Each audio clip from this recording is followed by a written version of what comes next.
My name is Jack Riley. At least that's what it says on the driver's license in my wallet, the one with the face that I barely recognize in the mirror anymore. The real Jack Riley died 15 years ago in a fire that was officially ruled an accident. They were very good at arranging accidents. They told me the fire was an accident, the same way they told me her death was an accident. A random, meaningless tragedy of slick roads and bad timing.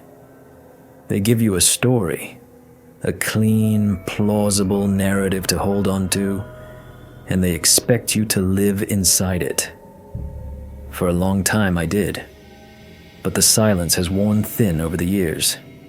It's starting to fray at the edges, and I can hear the static bleeding through again.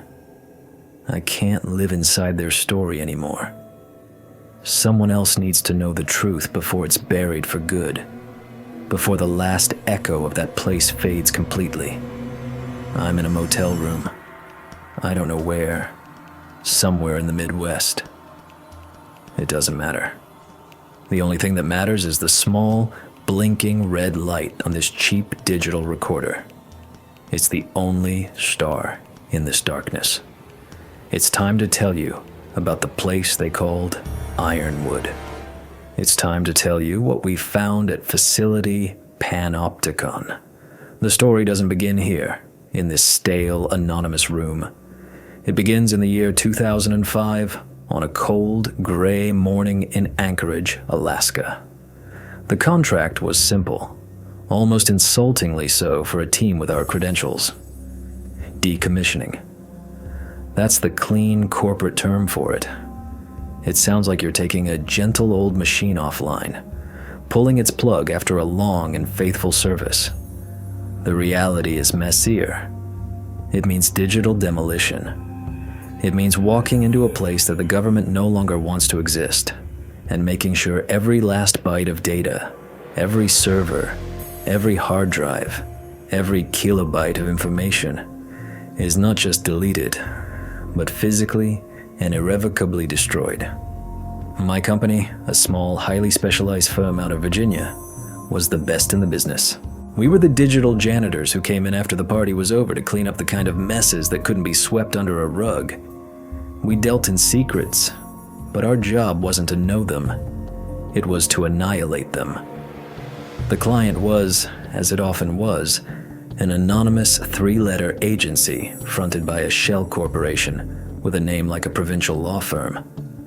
The pay was exceptional and the instructions were clear.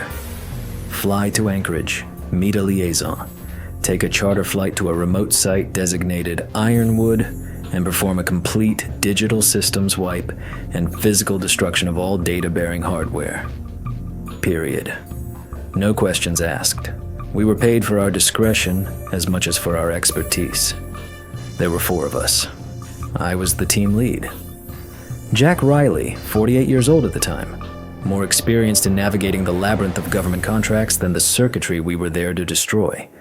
I was the pragmatist, the one who kept the job on schedule and on budget, the one who made sure the paperwork was filed and the clients were happy. Then there was Marcus Thorne, our lead systems analyst. Mark was brilliant, maybe a little too aware of it. He was barely 30, a product of MIT, and he saw the world as a series of complex systems to be reverse engineered and, in this case, dismantled. He had a kind of arrogant confidence that could be grating, but when it came to enterprise-level server architecture, especially the bespoke, paranoid kind the government loved, he was a genuine artist. David Miller, or Dave, was our hardware guy. He was the oldest of us, maybe mid-50s, ex-Army Signals Corps, quiet and methodical. Dave didn't talk much, but he could take apart a server rack with the precision of a watchmaker and reduce a stack of hard drives to glittering dust with a portable industrial shredder he treated with an almost paternal affection. He had a way of looking at things, a deep, weary observation in his eyes that suggested he'd seen his share of strange jobs in strange places. And finally, there was Kevin Chen, the rookie. He was our junior technician, fresh out of college, eager and a little starstruck by the whole shadowy world of government contracting. It was his first major field assignment. He was a good kid, smart and hardworking, but you could see the nervous energy buzzing just under his skin. The journey began on a tarmac that smelled of jet fuel and frozen sea salt. Our liaison was a man in a crisp, dark suit who didn't give us a name. He just checked our identification, handed us a heavy-duty Pelican case full of satellite phones and emergency beacons, standard procedure for off-grid jobs, and pointed us toward a beat-up de Havilland DHC-6 Twin Otter that looked like it had been flying since the Vietnam War. Its paint was faded and chipped, its propellers looked slightly bent, and its skis were caked with old brown ice. The pilot was a man who matched the plane. He introduced himself as Sully, a leathery-skinned man with a network of fine wrinkles around his eyes that spoke of decades squinting into the Arctic sun. He had a thick, gray beard and a flannel shirt that had seen better days. He grunted a hello, tossed our gear into the back with a practiced indifference, and gestured for us to climb in. The cabin was cramped and smelled faintly of fish and oil. It was unheated, and the cold was immediate and penetrating. I remember settling into a worn canvas seat, the metal frame icy against my back, and looking over at my team. Mark was already looking pale, his usual confidence replaced by a clear discomfort with the rickety aircraft. Kevin was staring out the small, scratched window, his eyes wide with a mixture of fear and excitement. Dave was just sitting there, impassive, his hands resting on his knees, looking like a man who had been in far worse conveyances. The engines coughed to life with a shuddering roar that vibrated through the entire fuselage. It wasn't a smooth modern hum. It was a loud, mechanical, angry protest. Sully didn't bother with any kind of safety briefing. He just taxied onto the runway and took off with a lurch that pressed us all back into our seats. As we climbed, the city of Anchorage fell away, replaced by a vast, intimidating wilderness of white and gray and dark, angry green. It was an endless carpet of snow-covered tundra and dense black forests of spruce, a landscape that felt ancient and utterly indifferent to human existence. The sky was a low, oppressive ceiling of bruised-looking clouds. We flew for what felt like an eternity, the drone of the engines a monotonous, hypnotic hum that made conversation impossible. I watched the landscape scroll by below, a brutal, beautiful emptiness that went on forever. There were no roads, no towns, no signs of life, just the occasional frozen river, a silver scar on the white skin of the world. It was the kind of place where a person, or a secret, could disappear without a trace. After about 2 hours, I felt a tap on my shoulder. It was Sully leaning back from the cockpit. He had to shout over the engine noise. "Another hour. You fellas ever been this far north?" I shook my head. He grinned, a flash of white in his weathered face. "Different world up here? Things get funny?" "Funny how?" Mark yelled back, his voice tight. Sully's grin widened. "The lights, for one. See things in the sky that ain't on any flight plan? And the ground? Old prospectors used to say there are places out here where time gets stretched thin, like an old rubber band. You walk into a valley and you feel like you've been there for a week. Walk out and only an hour's passed." He winked. "Or so they say. Magnetic anomalies, probably. Messes with your head." I dismissed it as local folklore, the kind of tall tale old-timers tell to spook the city folk. It was a standard part of the experience. But Dave was listening intently, his brow furrowed. He'd heard stories like that before, from old buddies who'd worked on the Dew Line stations during the Cold War. Places where the silence was so deep it started to play tricks on you. The first real sign that something was off happened about 30 minutes later. It wasn't dramatic. It was quiet. Kevin, who had been fiddling with a handheld GPS unit he'd brought along, suddenly sat up straight. Jack?" he said, his voice hesitant. "Something's weird." He held up the device. The screen, which should have been showing our coordinates and a steady track across the map, was a mess of flickering static and nonsensical symbols. The digital compass was spinning wildly, a frantic, useless blur. Mark leaned over to look. "It's magnetic interference," he said, a little too quickly. "This region is known for high-grade iron ore deposits. It'll play hell with any unshielded electronics." He sounded like he was trying to convince himself as much as us. But then I looked toward the cockpit.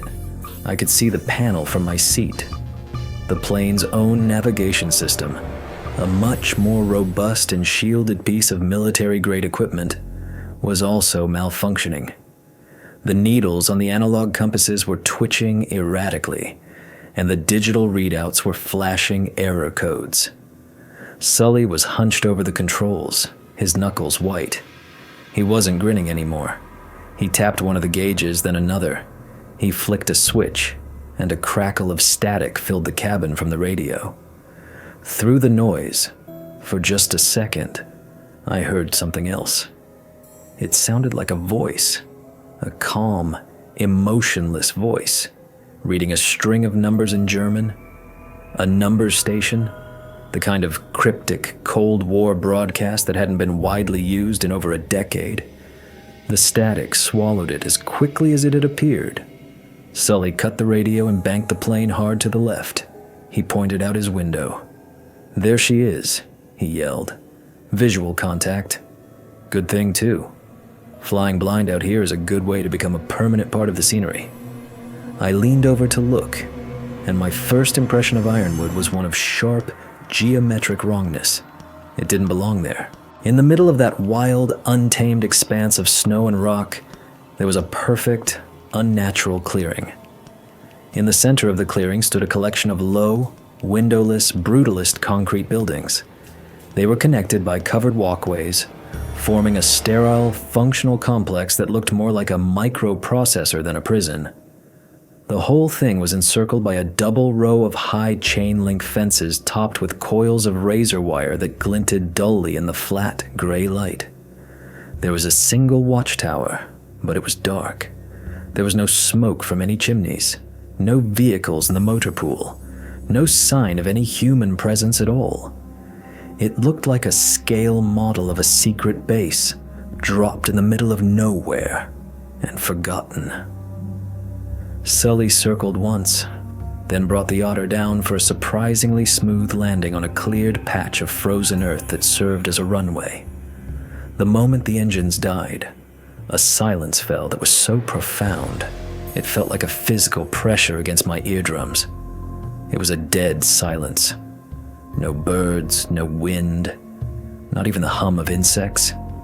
It was the sound of a world holding its breath. We climbed out of the plane, and the cold hit us like a physical blow. It was sharp and clean and felt like it was freezing the moisture in my lungs. Sully started unloading our gear. "I'll be back in 72 hours, he said, not looking at us. "Be ready. I don't like to linger around this place." He looked up at the main gate, his expression unreadable. "Gives me the creeps." With that, he climbed back into his plane, fired up the engines, and took off, leaving the four of us standing alone in the vast, unnerving silence of the Alaskan wilderness. The gates to the facility were hanging slightly ajar, swinging back and forth in a wind I couldn't feel. There were no guards, no lights. The entire facility was waiting for us, and it felt like it had been holding its breath for a very long time. We stood there for a long moment, the four of us, just small figures against the immense white backdrop, dwarfed by the scale of the landscape and the brutalist architecture of the facility. The air was so cold and still that our breath hung in front of our faces in thick, crystalline clouds that refused to dissipate. I could hear the frantic thump of my own heart, a lonely drum in the suffocating quiet. I pulled up the collar of my parka, the synthetic fabric crinkling loudly in the silence, and took charge. "All right," I said, my voice sounding thin and small in the open air. "Let's move. Dave, you and Kevin grab the primary gear. Mark, you're with me." We do a preliminary sweep of the main building, establish a base of operations in the control center. Standard procedure. It felt good to fall back on procedure. It was a shield, a set of rules to impose on a situation that already felt deeply, fundamentally unruly. Dave and Kevin nodded, their faces grim, and began unlatching the heavy Pelican cases. Mark, pulling on a pair of thick gloves, fell into step beside me as we started walking toward the open gate. The snow on the ground was old and hard-packed, crunching under our boots with a sound like breaking glass. As we got closer to the fence, I noticed something odd.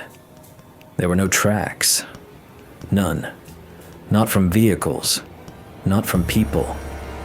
The snow lay in a smooth, undisturbed blanket right up to the perimeter, except for a single narrow path leading from the runway to the gate.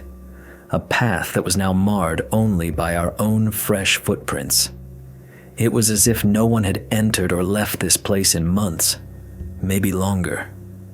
We passed through the first gate, the metal groaning on its hinges as I pushed it wider. The space between the two fences was a sterile no man's land, about 20 feet wide. The second gate was also unlocked. We stepped through it and were inside the compound proper. The feeling of being watched was immediate and overwhelming. It was an irrational, primal sensation, the kind of thing that makes the hair on the back of your neck stand up. My logical mind knew the place was abandoned, that we were the only living souls for 100 miles, but my instincts were screaming that we were trespassers in a place that was still very much occupied. The concrete walls of the building seemed to absorb all sound, making the silence even deeper, more claustrophobic. Mark must have felt it too. He kept glancing over his shoulder, his face tight with a tension that his usual intellectual arrogance couldn't conceal. "This place is a fortress," he muttered, his voice low.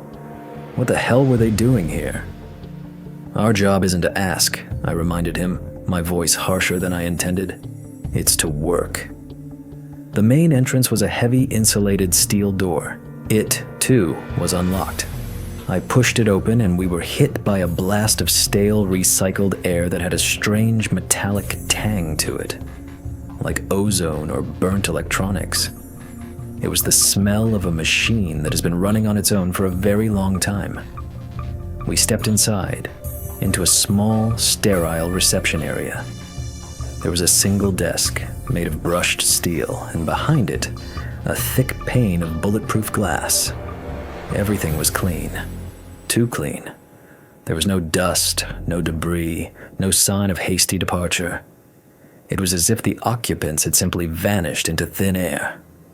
"Power's on," Mark observed, pointing to a small green LED glowing on a wall panel.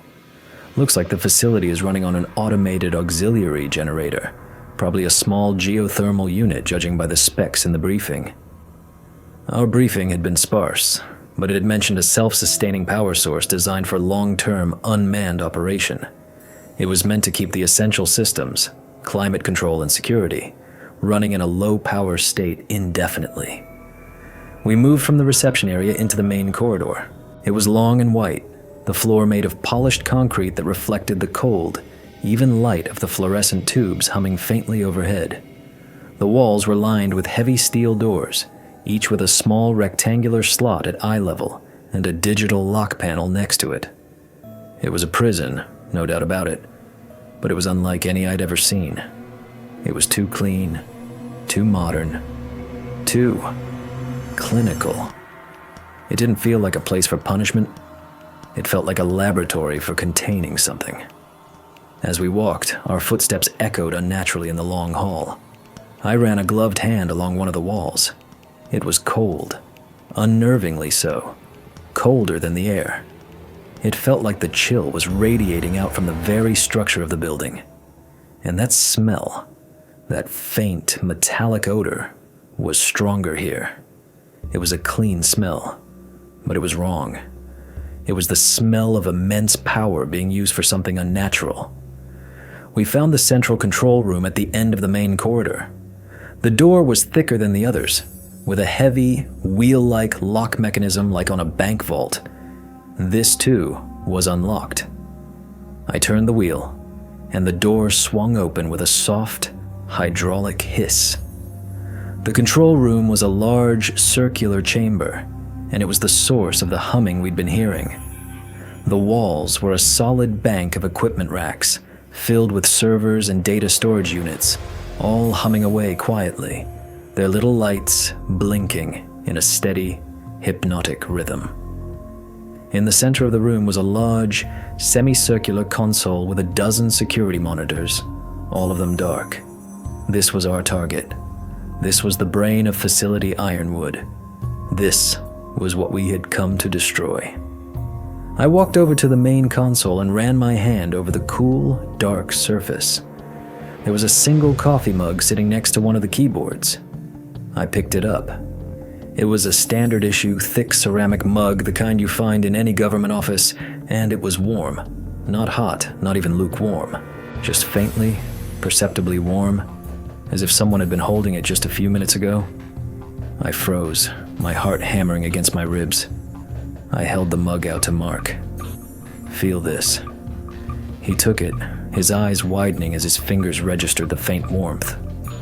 That's not possible," he whispered. "The last personnel were evacuated over 6 months ago. The official log said so." "Check the system logs," I ordered, my voice low and urgent. "Find out when the last user logged into this console." Mark, his face now pale, dropped the mug onto the console with a clatter and sat down at the keyboard. His fingers flew across the keys, his technical confidence returning as he submerged himself in a task he understood. While he worked, I walked the perimeter of the room, my hand resting on the butt of the heavy flashlight on my belt. The feeling of being watched was a physical presence in this room. It felt like it was emanating from the dark, silent monitor screens, from the blinking lights on the server racks. It felt like the machine itself was aware of us. Just as Dave and Kevin arrived, dragging the equipment cases, Mark let out a sharp, frustrated sigh. "I can't," he said, shaking his head. "The logs are wiped. Not just deleted, but professionally, forensically scrubbed. There's no record of any user activity for the past 10 years. But the system uptime, Jack, the core operating system hasn't been rebooted in 3,472 days. It's been running continuously for almost a decade. We set up our base of operations in that room. Dave and Kevin began the laborious process of mapping the physical hardware, tracing cables, and preparing our own diagnostic equipment. I tried to focus on the logistics of the job, on the checklist of tasks we had to complete, but my mind kept coming back to that warm coffee mug. It was a small thing, a tiny, impossible detail, but it was like a crack in the foundation of reality. It was a sign that the story we had been told was a lie. As the hours passed and the gray afternoon light outside began to fade into a deep, Arctic twilight, a sense of deep unease settled over our team. Kevin was jumpy, dropping a tool with a loud clang that made us all flinch. Dave was even quieter than usual, his movements slow and deliberate, his eyes constantly scanning the room. Even Mark, for all his bravado, kept throwing nervous glances at the dark monitor screens. Later that evening, as I was going over the facility schematics, I found a small, secondary document tucked away in the digital files. It wasn't part of the main architectural plans. It was a project proposal addendum, heavily redacted. Most of the text was just solid black bars, but the project title was there, clear as day. It wasn't called Ironwood. The project's real name was Panopticon, and beside the name was a small, unfamiliar symbol, a stylized drawing of an eye inside a perfect circle. It was a symbol I'd seen before, I realized with a jolt. It had been etched almost invisibly into the side of that warm coffee mug. As the first night fell, a deep, resonant darkness that seemed to have physical weight, we were deep into the first phase of our work. The plan was to do a full diagnostic and backup of the surveillance system's master index before initiating the wipe. It wasn't strictly necessary. Our job was to destroy, not to analyze. But Mark insisted. He argued it was the only way to be certain we understood the full scope of the system architecture and could guarantee a 100% clean wipe. It was a matter of professional pride for him. I agreed, partly because he was right, and partly because I think we all felt a subconscious need to understand the machine before we killed it. The control room was our sanctuary, a small island of light and humming machinery against the vast, silent darkness of the facility and the wilderness beyond. Dave had set up a portable coffee maker, and the familiar smell of brewing coffee was a small, comforting anchor to normalcy in a place that felt anything but. Kevin was dutifully labeling network cables, his movements quick and nervous. I was at the main console with Mark, watching as he navigated the system's archaic command line interface. "This is beautiful, in a terrifying Cold War sort of way," Mark said, a note of genuine admiration in his voice. His fear seemed to have been temporarily eclipsed by his professional fascination. "It's a closed loop, completely air-gapped from the outside world. The storage system isn't digital tape or standard hard drives. It looks like some kind of crystalline data matrix. I've only ever read about this stuff in DARPA theoretical papers from the 80s. The storage density is astronomical. There must be petabytes of data here. Decades of it." He gestured to the bank of a dozen large monitors in front of us. "These are just the display terminals. The real system is a beast." He typed a command, and with a soft electronic chime, the monitors flickered to life. For a moment, they displayed a cascade of green text, diagnostic information scrolling too fast to read. Then, they settled into a grid of black and white images. They showed the empty corridors, the sterile cell blocks, the silent mess hall, the vacant medical bay, hundreds of camera feeds, a god's eye view of every inch of the empty prison. The images were crisp and clear, the quality far better than I would have expected from a system of this vintage. "Okay, I'm initiating a playback of the most recent archives," Mark announced. "Let's start from 12 hours before final personnel evac. See what the last day looked like." He typed another command. The images on the screens didn't change. They continued to show the empty, silent hallways. "That's odd," Mark murmured, frowning. "The index shows the files are there, but the playback isn't initiating. It seems to be locked on the live feed." "Live feed?" I asked, confused. "The place is empty? The live feed should be exactly what we're seeing." "Yeah, but the system should let me switch to the archives," he insisted, his fingers tapping impatiently at the keyboard. "It's like the play command is being overridden by a higher-level function I don't have access to. It's stuck in record." He sighed in frustration. "Fine. Let's just do a spot check of the camera integrity before we go for the full system reboot." "Kevin," he called out, without taking his eyes off the screen, "I need you to go down to cell block C, corridor 4. I'm getting a weird energy fluctuation reading from camera C47. Probably just a faulty power conduit, but I want to be sure. Take a multimeter, check the voltage at the junction box." Kevin, grateful for a simple concrete task, nodded eagerly. "On it."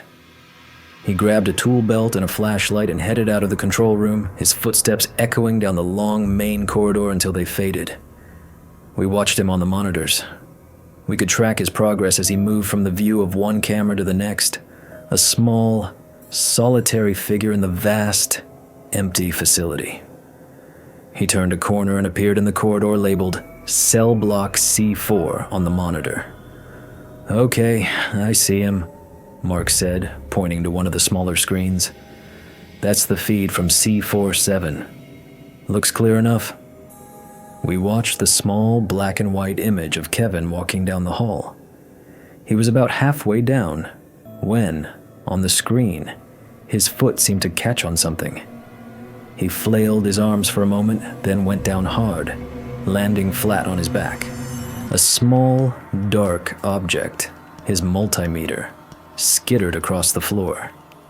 He lay still for a second, then sat up, rubbing the back of his head. "What the hell?" I said, leaning closer to the monitor. "What did he trip on? The floor looks perfectly smooth." Mark zoomed in on the image. "I don't see anything. Maybe a loose tile?" Weird. We kept watching the screen. The on-screen Kevin got to his feet, brushed himself off, and continued down the hall to the junction box at the far end. He fiddled with it for a minute, then gave us a thumbs up, which we saw on the monitor. He then turned and started walking back. Everything seemed normal, but a deep, cold knot of unease was tightening in my stomach. Something was profoundly wrong, but I couldn't put my finger on what it was. About 5 minutes passed in silence. We were just waiting for Kevin to get back to the control room. Then I heard it. The faint, distant sound of footsteps from the main corridor. It was Kevin, returning from his errand. "Here he comes," Dave said, sipping his coffee. I looked up from the monitors and watched the entrance to the control room. Kevin appeared in the doorway. He started to say something, then his foot caught on the metal threshold of the door. He flailed his arms in a desperate windmilling motion, a look of surprise on his face. He went down hard, landing flat on his back with a loud thud that echoed in the quiet room. His multimeter flew from his grasp and skittered across the polished concrete floor, coming to a stop near my feet. He lay there for a second, stunned, before slowly sitting up, rubbing the back of his head. "Ow. Damn. Slipped," he groaned. The room was utterly silent. The only sound was the gentle hum of the servers and the buzzing of the lights overhead. Dave's coffee cup was frozen halfway to his lips. Mark was staring at Kevin on the floor, then at the monitor, then back at Kevin. His face was a mask of pure, uncomprehending shock. My own mind was struggling to process what I had just witnessed. It wasn't just a similar event. It was identical. The way he fell, the way his arms pinwheeled, the exact trajectory of the multimeter as it flew from his hand. It was a perfect, one-to-one replay of what we had seen on that monitor 5 minutes earlier. But it wasn't a replay. It was live, and the monitor had shown it to us before it happened. My blood ran cold. I looked at the bank of monitors, at the dozens of feeds showing empty rooms and silent corridors. They weren't recordings of the past. They weren't live feeds of the present. The impossible, sickening truth crashed down on me with the force of a physical blow. The cameras were showing us the future. For a long time, nobody spoke. The silence in the room was a living thing, thick and suffocating. The only sounds were the low, indifferent hum of the server racks and Kevin's soft groans as he shakily got to his feet. He looked at our faces, a puzzled expression on his. What's wrong with you guys?" he asked, his voice still a little dazed. Mark just pointed a trembling finger at the monitor, the one still showing the feed from corridor C47. The image on the screen was of an empty hallway. The event was over. It now existed only in our shared, horrified memory. "Mark," I said, my voice barely a whisper. "Run that back? Play back the last 10 minutes from that camera?" Mark, moving like a man in a trance, turned to the keyboard. His usual fluid confidence was gone. His fingers were stiff and clumsy as he typed. He hit the enter key. Nothing happened. The screen continued to show the empty corridor. "It won't," he stammered, his voice cracking. "It's like I told you. The system is locked. It won't access the archives. It only shows what's happening now." "No," Dave said, his voice low and gravelly. He had finally put his coffee cup down. He was staring at the monitors with an expression of dawning, superstitious dread. "That's not what it's showing. Not now. It's showing what's next." The implication of his words hung in the air, a monstrous, unbelievable concept. My mind, trained for logic and process and protocol, was violently rejecting it. It was impossible. A violation of every known law of physics. There had to be an explanation. A delay, I said, grabbing at the most plausible straw I could find. It has to be a system lag, a massive one. The data is getting bottlenecked somewhere, stored in a buffer for 5 minutes before it gets displayed. Mark shook his head, a frantic, desperate motion. No, Jack. You don't understand this architecture. There is no buffer. The data path from the camera sensor to the display matrix is instantaneous. It's a quantum entangled relay system. It's designed specifically to eliminate latency. The signal should be faster than light, not 5 minutes slower. He ran his hands through his hair, his eyes wild. It's not a lag. It's a temporal displacement. The data stream is arriving before the event it's capturing. It makes no sense. It's a paradox. Information can't travel backwards in time. We need to test it, I said, the words feeling like sawdust in my mouth. My pragmatism was a drowning man clinging to a piece of driftwood. We need to run a controlled experiment. We need proof. Proof? Kevin squeaked, his face ashen. I've got a giant bruise on my back that feels like pretty good proof. We need undeniable, repeatable proof, I insisted, my voice harder now, trying to impose order on the chaos that was threatening to engulf us. Dave, you're with me. I turned to our grizzled hardware specialist. He just looked at me, his eyes dark, and gave a slow, reluctant nod. He understood. This was no longer about decommissioning a facility. This was about confronting something that shouldn't exist. Here's what we're going to do, I said, laying out the plan. Dave, you and I are going to the mess hall. On the way, I'm going to stop, turn around, and drop my flashlight. You are going to pick it up. We will decide on a specific time to do this. Mark, you will watch the monitor for the mess hall corridor. You will tell us if you see it happen before we do it. I looked at my watch. The luminous dial read 10:17 p.m. At exactly 10:30, I said, I will drop the flashlight. Not a second before, not a second after. Synchronize watches. We all held up our wrists, the small synchronized clicks of the watch bezels sounding like gunshots in the tense silence. Dave and I left the control room, the heavy door hissing shut behind us. The walk to the mess hall was the longest of my life. The corridor seemed to stretch on into infinity, the fluorescent lights overhead humming a single maddening note. Every step echoed. The air felt thick, heavy with anticipation. I was acutely aware of the small, dark domes of the security cameras that watched us from the ceiling, spaced every 50 feet. They were no longer inanimate objects. They were eyes.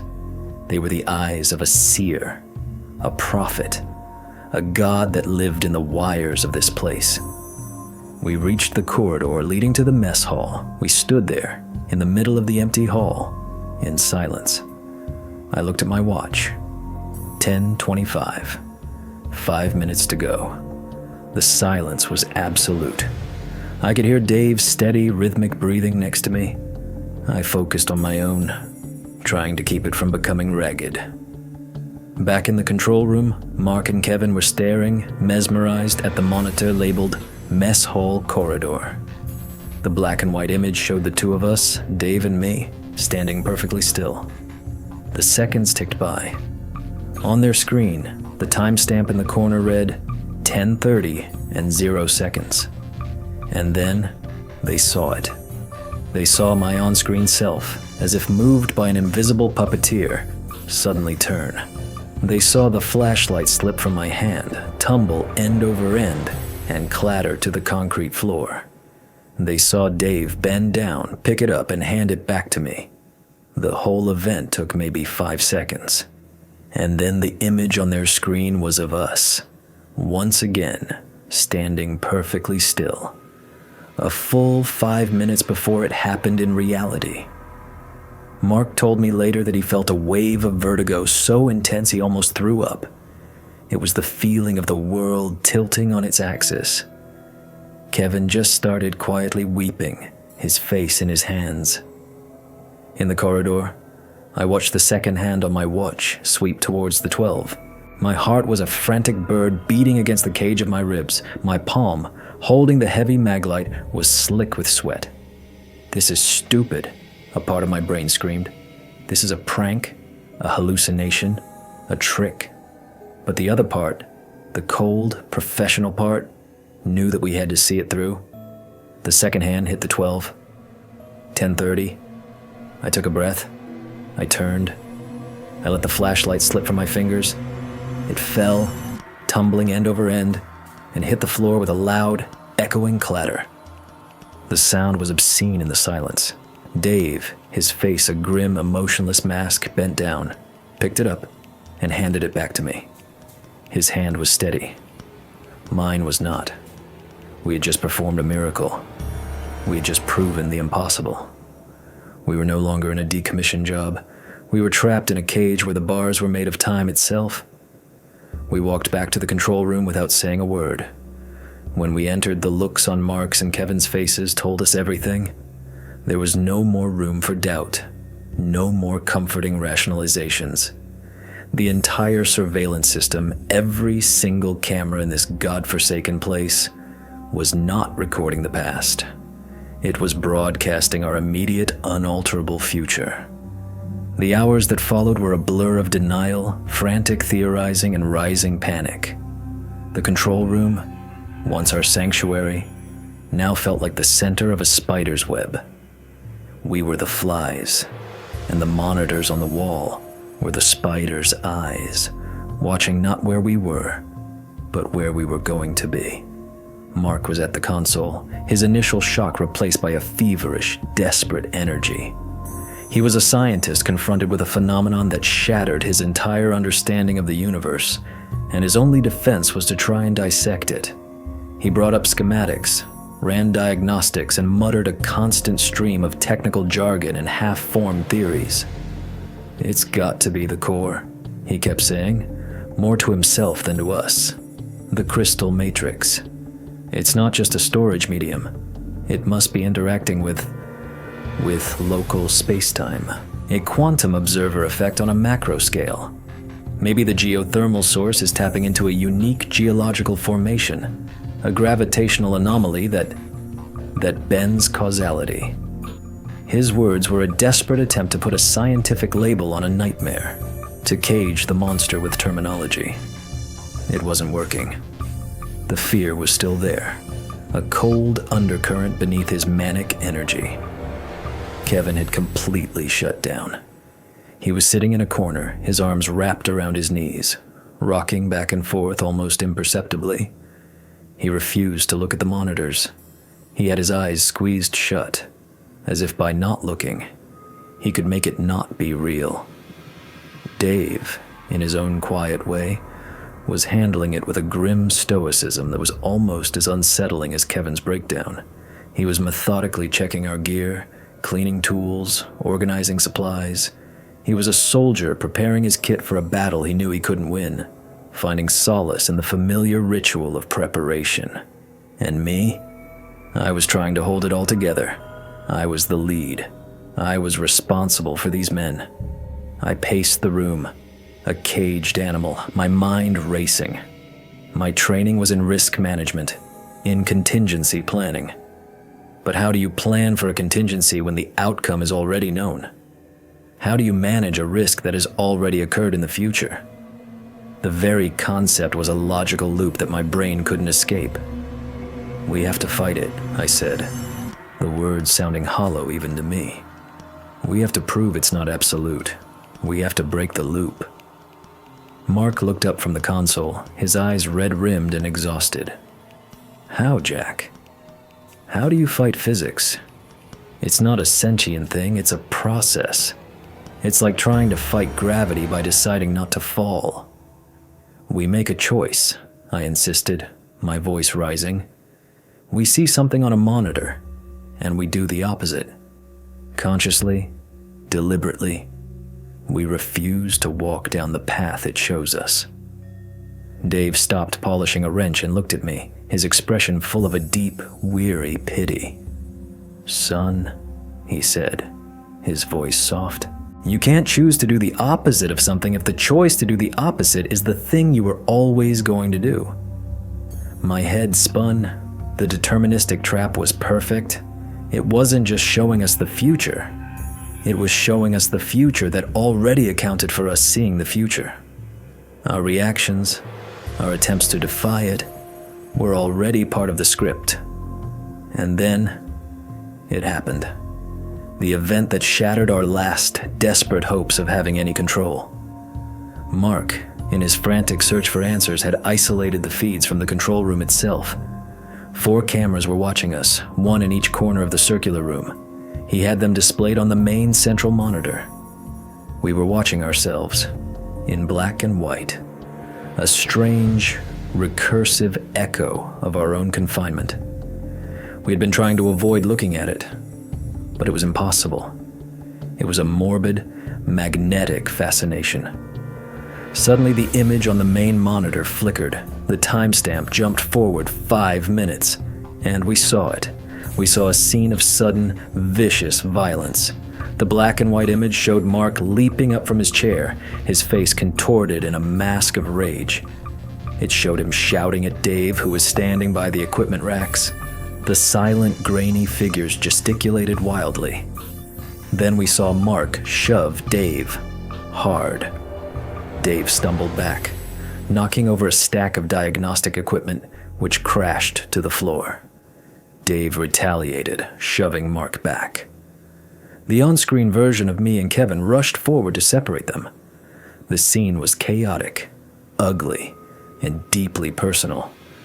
Then, just as quickly as it had appeared, the feed returned to normal, showing the 4 of us staring, horrified, at the screen. A thick, toxic silence descended on the room. Mark was frozen in his chair, his face ashen.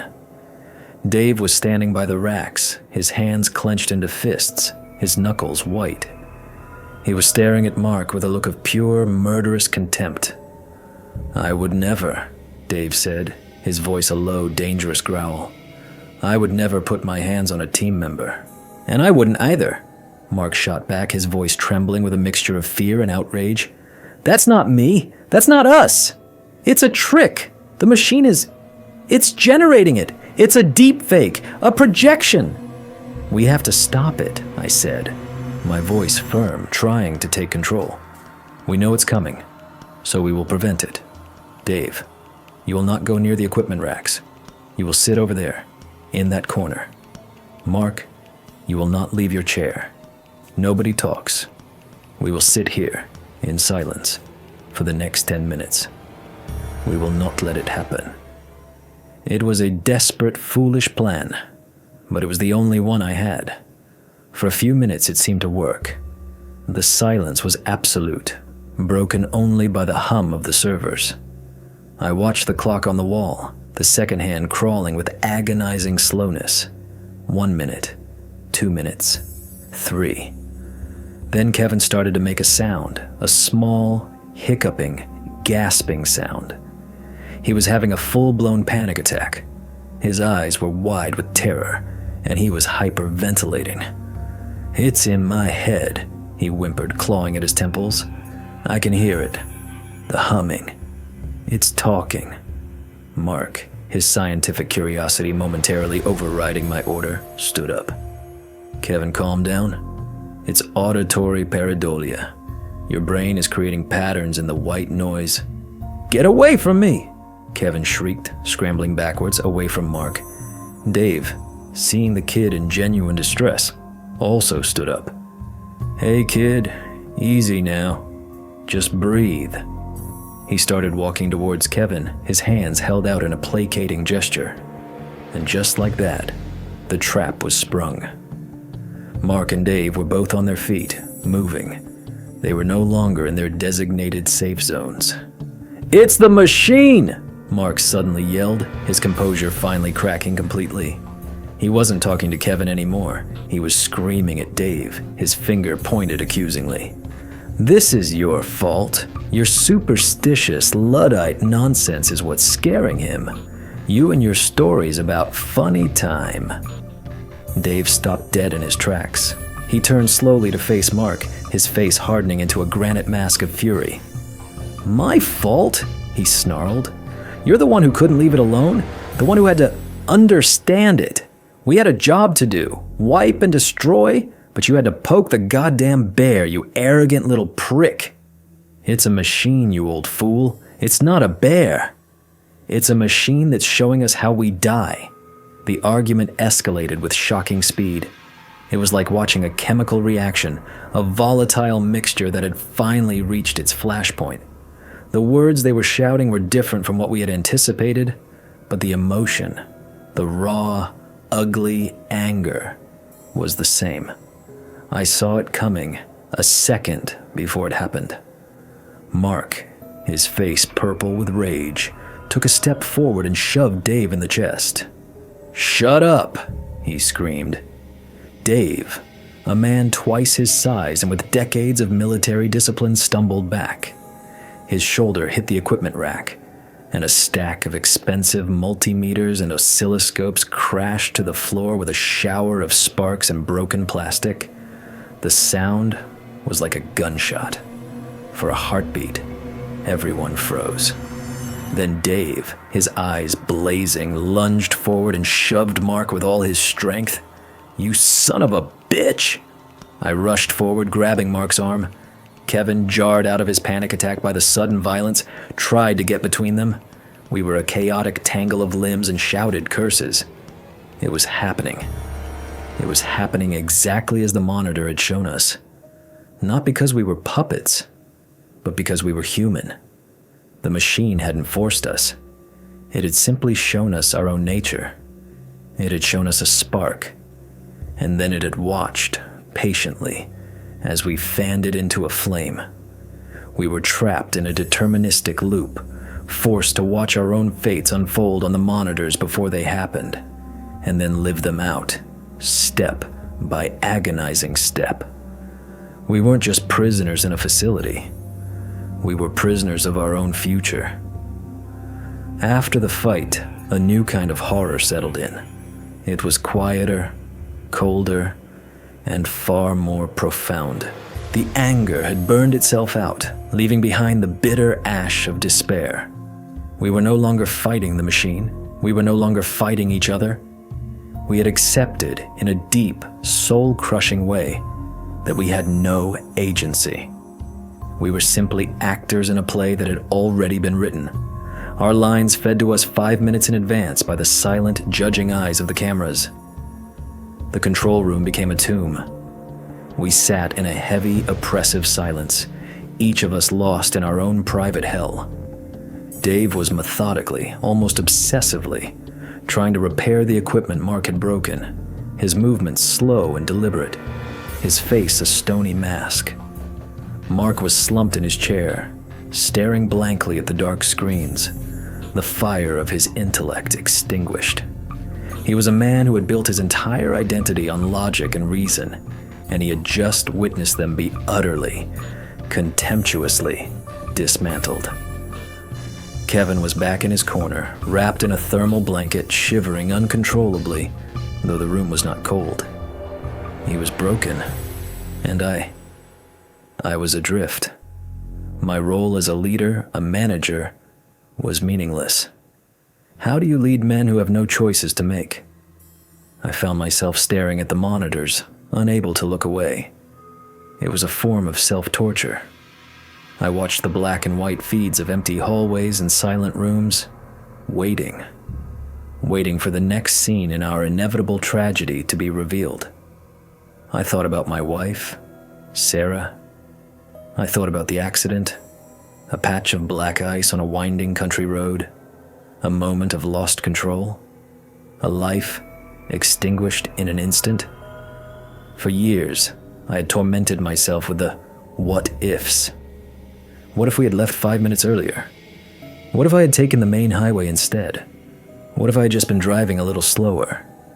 I had always carried the crushing weight of those choices, the belief that a different decision, a tiny change, could have saved her. But now, in the cold, humming heart of this Alaskan nightmare, a new and even more monstrous possibility began to take root in my mind. What if there were no other choices? What if her death, like our impending fates, was just another scene that had been pre-recorded? The thought was an acid, dissolving the very foundations of my grief, replacing it with a cold, nihilistic void. Was my guilt as much of an illusion as my free will?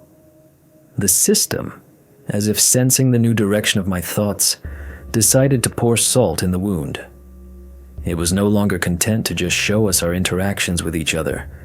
It began a targeted psychological assault, and I was its first subject. A small monitor in the corner of the console, one that had been dark until now, flickered to life. It wasn't a feed from inside the facility.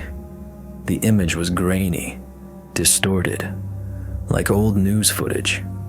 It was a dark, two-lane road at night. Snow was falling. I recognized it instantly. It was the road. The one where Sarah died. My breath caught in my throat. My heart felt like it had been seized in an icy fist. The camera's perspective was from the side of the road, looking out at the oncoming traffic. I saw the headlights of our old sedan cutting through the darkness. I could almost feel the cold vinyl of the steering wheel under my hands, hear the soft music playing on the radio, smell the faint scent of her perfume.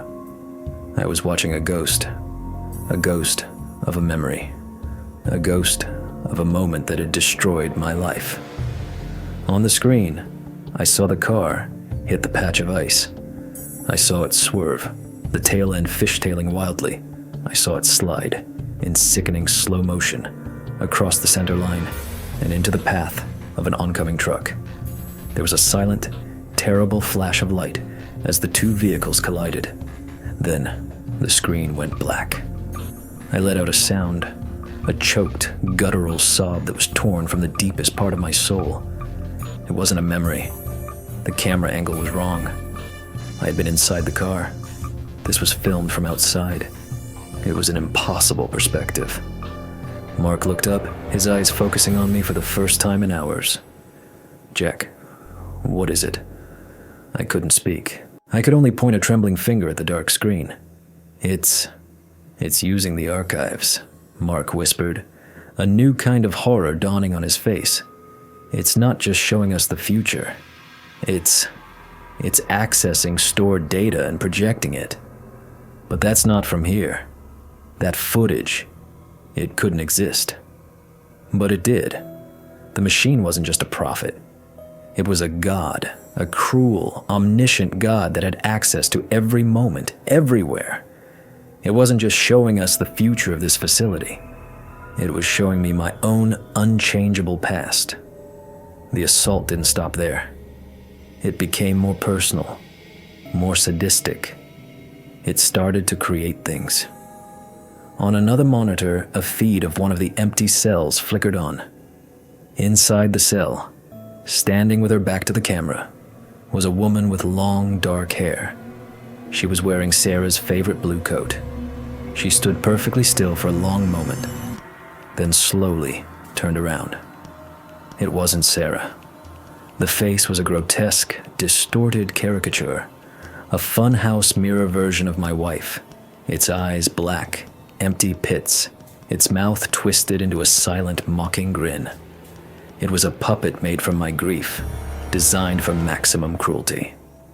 I slammed my fist down on the console, a wave of pure, white-hot rage washing over the despair. "Turn it off," I roared, my voice raw. "Mark, turn it all off. Shut it down." "I can't," he cried, his hands hovering uselessly over the keyboard. "The system has locked me out. I don't have administrative control anymore. It's in control of itself." The machine was toying with us. It was sentient or something close to it. It was aware of our fears, our traumas, and it was using them as weapons. It was a psychological war, and we were unarmed. We were trapped in a room with a monster that could wear the face of our deepest regrets. The final, catastrophic mistake was not born of anger, but of terror. The system turned its attention to Kevin. A monitor directly in front of his corner lit up. I don't know what it showed him. He let out a scream, a high, thin sound of pure animal terror that cut through the humming of the room. He scrambled to his feet, his eyes wild and unfocused. "No!" he shrieked, pointing at the screen. "Not that, I won't! I won't let it happen!" He lunged, not at the monitor, but at the main server rack behind it. It was the core of the Panopticon system, the physical housing for the crystalline data matrix Mark had been so fascinated by. Before any of us could react, he grabbed a heavy fire extinguisher from the wall and swung it with all his might into the front of the server. There was a deafening crunch of metal and plastic, followed by a shower of brilliant blue sparks. An alarm, a deafening, high-pitched klaxon, began to blare throughout the facility. Red light started flashing, bathing the room in a hellish, pulsating glow. "Kevin, no!" I shouted, starting towards him. But it was too late. A plume of thick, acrid black smoke began to pour from the damaged server. A bright orange flame licked up from inside the chassis. The fire suppression system, a last automated defense, kicked in. With a heavy, grinding clang, a thick steel blast door slammed down over the entrance to the control room, sealing us inside. Another series of hisses and clunks sounded as nozzles in the ceiling released a flood of halon gas to smother the flames. The fire was extinguished in seconds, but the consequences were absolute. The klaxon died, but the red emergency lights continued to spin, casting long, dancing shadows around the smoke-filled room. The main power went dead. The humming of the servers, the buzz of the lights, the life of the facility, all ceased. The only light now was the hellish, rotating red glow. The only sound was our own ragged, desperate breathing. We were trapped. We were entombed. The system, in its final act of deterministic cruelty, had used our own panic to spring its ultimate trap.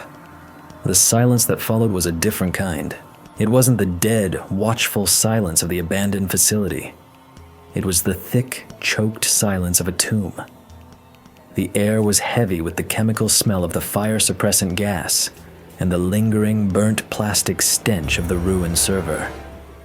The only illumination came from the slowly rotating red emergency beacons, which painted the room in slow, rhythmic waves of blood-colored light. We were shadows in a crimson hell. For a long time, we just stood there, stunned, coughing in the haze. The immediate disastrous consequences of Kevin's act were brutally clear. The blast door was down. The main power was out. Our link to the outside world, tenuous as it was completely severed. We were sealed in the heart of the machine we had come to destroy. My first instinct was to check the door. I ran to it, my boots slipping on the slick floor. The steel was cold and immovable. There was no handle, no wheel, no manual override on this side. It was designed to contain a catastrophe, and from the inside, it was a perfect, seamless wall of metal. We were well and truly trapped. The emergency comms, I gasped, my throat raw from the smoke. The Pelican case. The sat phones. Dave, already moving with a grim purpose, located the case. He snapped it open. The satellite phone's small screen was dead. He tried the backup. Also dead. He held up the emergency beacon. Its power light was dark. "Nothing," he said, his voice flat and devoid of emotion. Whatever that surge did when the kid hit the rack, it must have sent an EMP through the room. Fried everything that wasn't hardened. All our gear. It's all just plastic and wire now. A new kind of dread began to creep in, a more primal, claustrophobic fear. This was no longer a philosophical horror about determinism. This was about the slow, creeping reality of running out of air, of being buried alive. Kevin was on the floor, weeping, curled into a fetal position.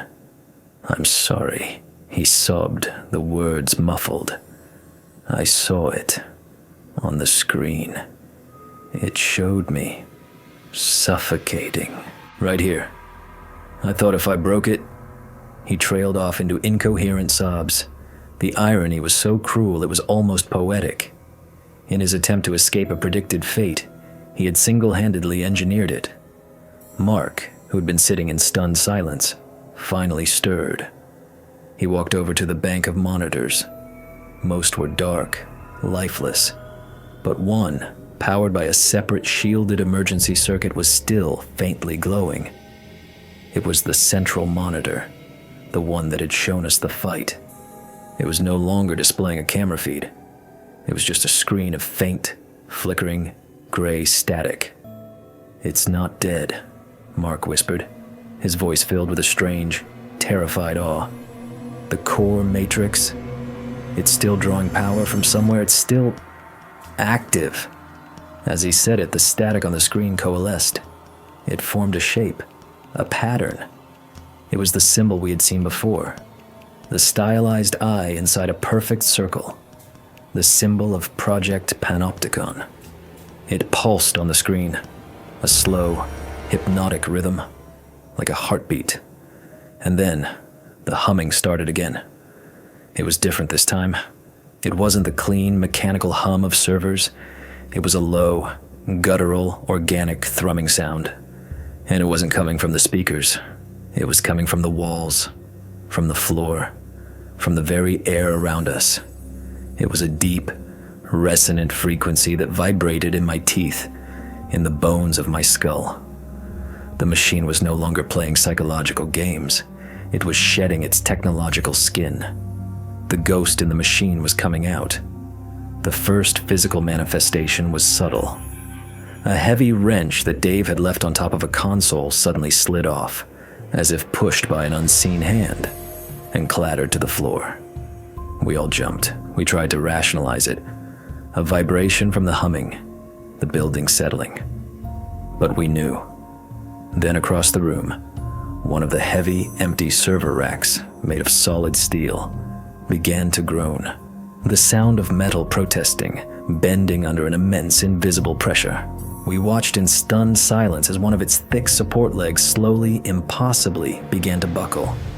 With a screech of tearing metal, the entire rack tipped over, crashing to the floor with a deafening boom that shook the entire room.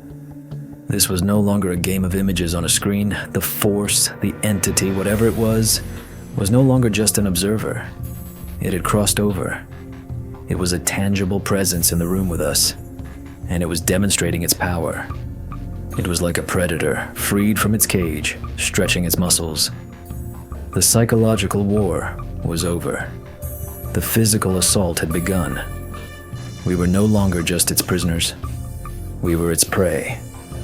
The terror escalated quickly. The entity was no longer just showing its strength. It was actively hunting us. It started with Kevin. He was still on the floor, sobbing, when the thick, insulated power cable leading to the destroyed server rack began to move. It slithered across the floor like a black rubber snake propelled by some unseen force. It coiled itself around Kevin's ankle before he even realized what was happening. He let out a choked scream and tried to pull away, but the cable held fast, tightening its grip. "Help me!" he shrieked, his eyes wide with a terror that went beyond sanity. Dave and I lunged for him, trying to pry the cable loose, but it was like pulling against solid steel. The cable dragged him, scraping him across the concrete floor towards the dark, smoking maw of the ruined server. His fingernails screeched against the floor, leaving faint white lines. He was screaming, a high, piercing sound that seemed to go on forever. And then, as the cable pulled him into the shadows of the wrecked equipment, the screaming just stopped, abruptly, followed by a wet, crunching sound that I will hear in my nightmares for the rest of my life. Dave and I recoiled in horror, our hands empty. Kevin was gone. He had fulfilled the prophecy he had seen on the screen. He had died, right there, suffocating in the dark heart of the machine. Dave and I were left alone in the crimson, pulsing light, our breath coming in ragged, terrified gasps. The low thrumming intensified, a predatory growl that seemed to be coming from all directions at once. "We have to get out," I said, my voice shaking. "There has to be a way." "There is no way, Jack," Dave said, his voice grim and resigned. He had seen too much. He was a man who understood when a battle was lost. "This is it. This is the end of the line." "No," I said, a cold, hard resolve beginning to crystallize in the pit of my stomach, displacing the fear. "No. I am not going to die in here, waiting for it to pick me off. If this is the end, I'm going to end it on my own terms." My mind was racing, connecting the dots, pulling together fragments of the schematics I had studied. The geothermal power source, the unstable nature of the crystal matrix, the emergency purge system for the reactor core. An idea, a desperate, suicidal, beautiful idea, began to form. "The core," I said, looking at Dave. "The power source. It's directly beneath us. If I can get to the primary control conduit and overload the coolant system, I can trigger a manual meltdown. A small one, but enough. Enough to vaporize this entire room. Enough to destroy the Matrix. To kill it." Dave stared at me, his eyes searching my face in the dim red light. He saw the resolve there. He saw that I was serious. And for the first time since we arrived, I saw a flicker of something other than despair in his eyes. It was a soldier's understanding. "The control conduit is on the lower level," he said, his voice now steady. "All business. Through that maintenance hatch in the floor. But the overload requires a 2-man key turn. A fail-safe. You can't do it alone." He looked from me to the dark corner where Kevin had vanished, and then at the pulsing, malevolent symbol on the monitor. He made his decision. "Okay," he said, giving a single sharp nod. "Okay. What's the plan?" Just as he spoke, the heavy vault-like door to the control room began to shudder. A deep, booming sound echoed through the room as something immense and powerful began to batter against it from the outside. The steel of the door began to glow a dull cherry red in the center, heating from the other side. A deep dent appeared, bulging inwards. The entity was trying to get in. Or maybe it was trying to keep us from getting out. It didn't matter. Our time was running out. "The plan is simple," I said, grabbing a heavy crowbar from our toolkit. "You hold it off. I go turn off the goddamn lights for good." I found the maintenance hatch in the floor, its location burned into my memory from the schematics. It was a round, steel plate, held down by 6 heavy bolts. While Dave stood guard, his own crowbar held like a baseball bat, his eyes fixed on the groaning, denting vault door, I went to work on the bolts. My hands were slick with sweat, my muscles screaming with effort. The air was thick with the smell of hot metal from the main door. Each turn of the wrench was an eternity. The booming intensified, faster now, more frantic. The metal of the door was beginning to tear, thin, glowing cracks spreading from the central dent like a spiderweb. 1 bolt free. 2. 3. "Jack!" Dave yelled, his voice tight with strain. "Hurry!" I put all my weight into the wrench. 4. 5. The last bolt was rusted, frozen solid. I grunted, my vision swimming with black spots from the exertion. With a final agonizing shriek of metal, it gave way. I threw the wrench aside, and with Dave's help, we heaved the heavy steel plate off the opening. A wave of intensely cold, damp air washed over us from the darkness below. It smelled of wet earth and ozone. It was the smell of the deep places. I grabbed a flashlight, one of the few pieces of gear that had survived the EMP, and peered down. A narrow steel ladder descended into blackness. This was it, the descent into the lair. "I'm going," I said to Dave. He just nodded, not taking his eyes off the main door, which was now groaning and buckling, on the verge of collapse. "Give 'em hell, son," he said, his voice quiet. I swung my legs over the edge, my feet finding the cold, narrow rungs of the ladder, and began to climb down into the humming, absolute darkness that lay beneath the heart of Project Panopticon. The descent was like climbing down into the gullet of some vast, sleeping beast. The air grew colder, heavier, with every rung. The low, resonant humming that had filled the control room was 10 times louder down here, a physical vibration that worked its way up the steel ladder and into my bones, making my teeth chatter. My flashlight beam cut a weak, trembling circle in the oppressive darkness, revealing walls of raw, damp rock slick with condensation, interwoven with thick bundles of armored cables and conduits. This was the facility's hidden basement, the place where the sterile, high-tech prison above met the raw, ancient earth below. The ladder ended on a narrow metal catwalk. I stepped onto it, the grated floor clanging under my boots. The catwalk stretched out over a cavernous, dark space. I pointed my flashlight beam down, but the darkness was so profound that the light simply disappeared, swallowed by the void. The humming was coming from down there, from the unseen depths.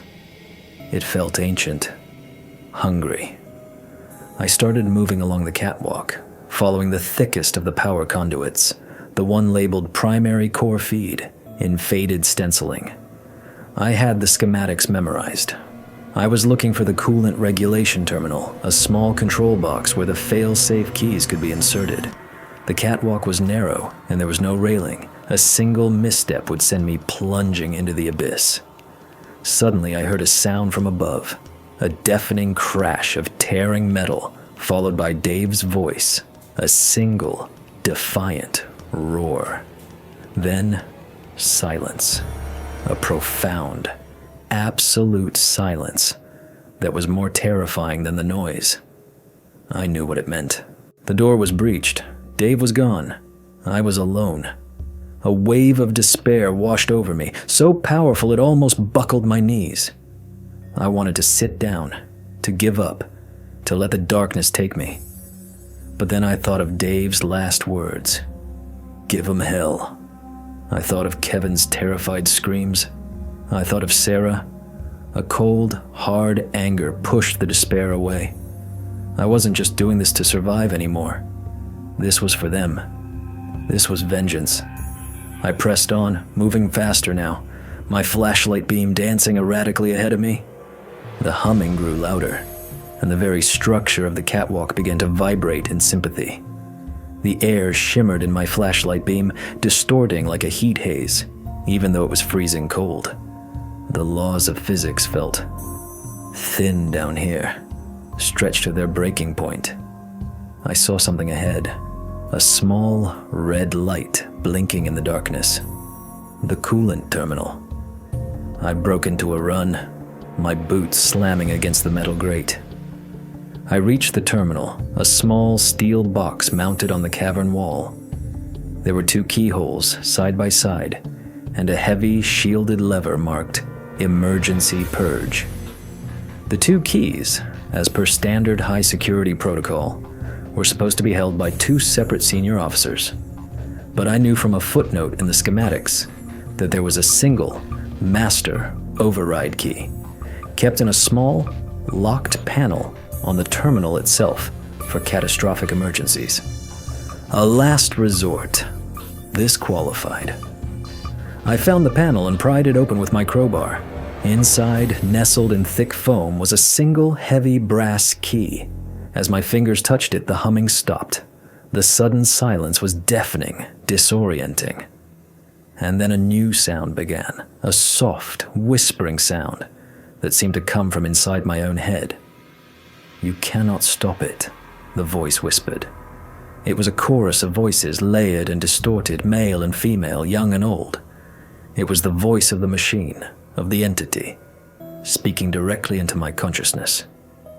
We have seen this moment. We have seen you fail. The air around me grew thick, and the darkness began to take shape. It wasn't a physical monster of flesh and bone. It was worse. The shadows themselves seemed to coalesce, to rise up and form shifting, impossible geometries. Corridors of pure darkness opened up in the solid rock wall, leading to nowhere. The catwalk beneath my feet seemed to stretch and twist, the far end receding into an infinite distance. It was trying to break my mind, to trap me in a labyrinth of perception. I squeezed my eyes shut, focusing on the cold, solid weight of the key in my hand. "You may have seen this moment," I growled, my voice a ragged whisper in the disorienting silence. "But you haven't seen the end of it." I forced my eyes open. I ignored the impossible architecture that was writhing around me. I focused on the terminal, on the 2 keyholes. But there was only one key, the failsafe. You needed to turn both keys simultaneously. It was a puzzle, a final, cruel joke from the architects of this place. My mind raced, frantically searching for a solution. The key, the schematics, a footnote, something about the key's material, a high-tensile brass alloy. I remembered. It was a desperate long shot, mentioned in the technical addendum as a theoretical flaw in the failsafe design. The key was strong enough. I jammed the head of the key into the left keyhole. Then I took my crowbar, placed the tip of it into the hole on the handle of the key, and the other end against the edge of the right keyhole. Using the crowbar as a lever, I put all my weight into it, trying to force the single key to turn the mechanisms of both locks at once. The metal groaned. The key began to bend under the immense strain. "It will break," the voice whispered in my mind, a chorus of mocking laughter. "You will break." The pressure was immense. My muscles screamed. The crowbar slipped, gashing my hand. I ignored the pain, the warm blood running down my arm. I reset my grip and pushed again, roaring with effort and rage and grief. There was a loud, sharp crack. For a heart-stopping second, I thought the key had snapped, but it wasn't the key. It was the lock mechanism. Both tumblers had turned. A loud hydraulic hiss echoed through the cavern, and a green light blinked on above the purge lever. I had done it. I had beaten the final guardian. I grabbed the heavy, rubber-coated lever with both hands. I took one last, deep breath, filling my lungs with the cold, ancient air of the abyss. And as the impossible shift in darkness swirled around me, I pulled the lever down. "This is for Sarah," I whispered. And then, I gave them hell. The moment I pulled the lever, the world dissolved into pure, silent, white light. There was no sound, no sensation of heat or force, just an instantaneous, absolute obliteration of everything. The humming, the darkness, the cold, the pain in my hand. It was all gone, erased in a single silent flash. My consciousness, my very sense of self, unraveled. I was nothing, a mote of dust in an infinite white void. And then, oblivion. My story should have ended there. It would have been a clean ending, a hero's sacrifice. The man who went down with the ship to kill the monster. But the universe, or whatever cruel intelligence runs it, is rarely that kind. It rarely gives you the ending you deserve. The first sensation was the smell. A sterile, antiseptic smell. The smell of a hospital. Then the sound. The slow, rhythmic, electronic beep of a heart monitor. I tried to open my eyes, but my eyelids felt like they were made of lead. When I finally managed to force them open, the light was blinding. I was in a bed with clean white sheets that felt impossibly soft against my skin. The room was white. The walls were white. The ceiling was white. There was no window. I tried to sit up, but a wave of dizziness and pain washed over me. My entire body ached with a deep, profound weariness. I looked down at my hands. They were pale, uncalloused. My left hand, the one I had gashed on the crowbar, was perfectly smooth, without a scar. There was an IV tube taped to my arm. How? How was I here? The meltdown, The light. I should be a cloud of vaporized atoms scattered across the Alaskan bedrock. The door to the room opened with a soft electronic hiss. 2 men walked in. They were identical in their anonymity. Both wore simple, dark, perfectly tailored suits. Both had bland, forgettable faces and calm, emotionless eyes. They were the men in black from the stories, made real. They didn't look like agents or soldiers. They looked like undertakers. One of them pulled up a simple metal chair and sat down beside my bed. The other remained standing by the door, his arms crossed. Neither of them smiled. "Mr. Riley," the seated man said. His voice was calm, neutral, like a synthesized voice from a computer. "It is good to see you are awake. We were beginning to worry." "Where am I?" I managed to croak, my voice a dry, unused rasp. "You are in a secure medical facility," he replied, offering no more information. "You were the sole survivor of the unfortunate accident at the Ironwood site." "Accident?" I whispered. "The fire?" The man nodded slowly. "A tragic electrical fire originating in the main server room. It triggered a catastrophic failure of the facility's power systems. You were found unconscious in a lower-level maintenance shaft thrown clear by a concussive blast from a ruptured conduit. You are very lucky to be alive." It was a story. A neat, plausible, perfectly constructed lie. They were handing it to me on a silver platter, expecting me to take it, to live inside it. "The others?" I asked, already knowing the answer. "They did not survive," the man said, his face a mask of polite professional sympathy. "Their bodies were recovered. A great tragedy. Their families have been notified and will be well compensated for their loss." The bureaucratic horror of it was more chilling than any monster. The casual, efficient way they were erasing it all. Erasing Dave. Erasing Kevin. Erasing the truth. "What we found down there," I started to say, my voice gaining a little strength. "Project Panopticon." The man held up a hand, a simple, gentle gesture that was also an absolute command to stop. "Mr. Riley," he said, his voice losing its neutral tone and taking on a hard, steel edge. "The project you were contracted for was the decommissioning of a standard classified data storage facility. Nothing more.